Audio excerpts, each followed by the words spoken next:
Hi everyone, my name is Taylor and I will be going into discrimination in the cannabis industry and specifically women in the industry. So I first want to start by going over the Prop 64 that went into effect of 2016.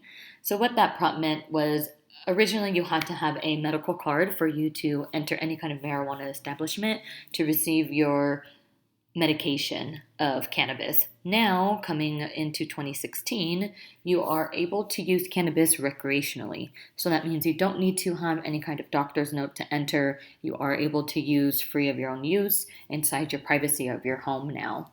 I would like to mention that since 2016, we've had an increase of 35% overall in profits and revenues, and we are projected in 2021 to have about $28 billion in the cannabis industry. So as you can see, this industry is booming. There are a lot of opportunities for people to make really good investments and create their new products.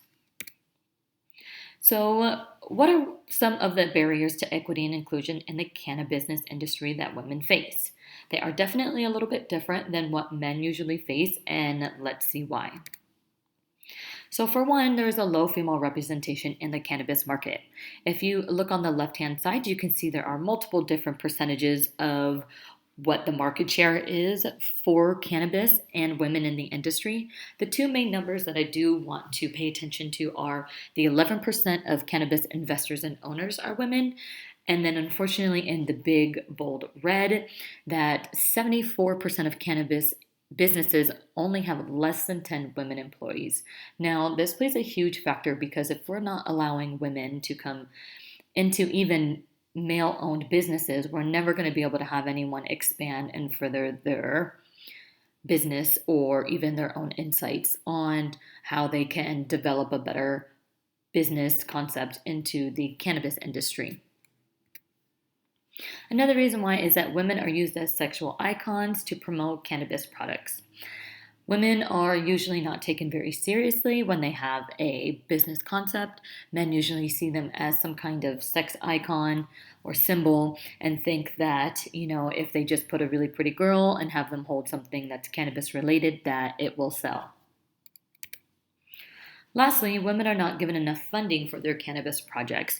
Now, at a bare minimum, a person would need roughly $150,000 to even consider entering the market. And that could be in any category from edibles to topicals, tinctures to growing to marketing or lab testing.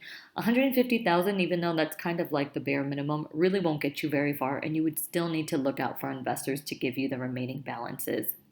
I also added in here again to take note that only 11% of cannabis investors are women, which has a direct effect on how many females are actually being able to enter in the cannabis industry with their own business products. It's a lot harder for men to invest and believe in women, even though it shouldn't be, it is. And it would be so much easier if women could support each other and invest in each other for them to enter the market, for them to collaborate. And unfortunately, because it's so scarce to have women-owned products and businesses in the cannabis industry, a lot of them tend to compete. They want to be the token women-owned business in the industry and fight for the most market share and the most investments that male-dominant businesses would give out to. So why should managers care about female representation in the cannabis industry? Equal representation is really vital in all aspects of our life. If we give the assumption that women can only be in specific work environments, then we're really not promoting equality and inclusivity. Also, women that have important inputs that men don't experience will never have their voice heard. And so that can be seen in the chart on the right-hand side, which show that there are some women that use some kind of cannabis products when they are pregnant, and men would not be able to really relate to this besides looking up scientific stats. I also would like to note that women have a high percentage of advocates and users, so it's not to say that women are not using or are not interested in the cannabis industry, because they are. Women have creative and innovative ideas as well. As you can see, education and real estate have higher percentages as far as funding and market share, but we still see about 26% in the cannabis industry, but we could also definitely be more supportive by allowing more women to be invested in and seeing what their products do as far as features and benefits for users. What causes these challenges that lead to discrimination? Women are constantly questioned on their legitimacy and business concepts against men. They're usually not taken very seriously. Women are viewed to be sexual objects, and the industry firmly believes that sex sells. And people view women as healers and not actually business owners. What are some solutions to these discrimination barriers? Well, some companies should promote and recruit female leaders, which would directly increase how many women that they would bring into their company. So, this can be done by doing outreach programs and doing some podcasts or having network conventions so that more women can find other connections in the industry. The men also need to shift the stereotype of boobs and bongs and view women as some people that actually have a say and actually have great ideas that men probably might not have thought about. And if we don't shift this view of them being sexual objects, then they will never be able to allow and accept women coming in the industry.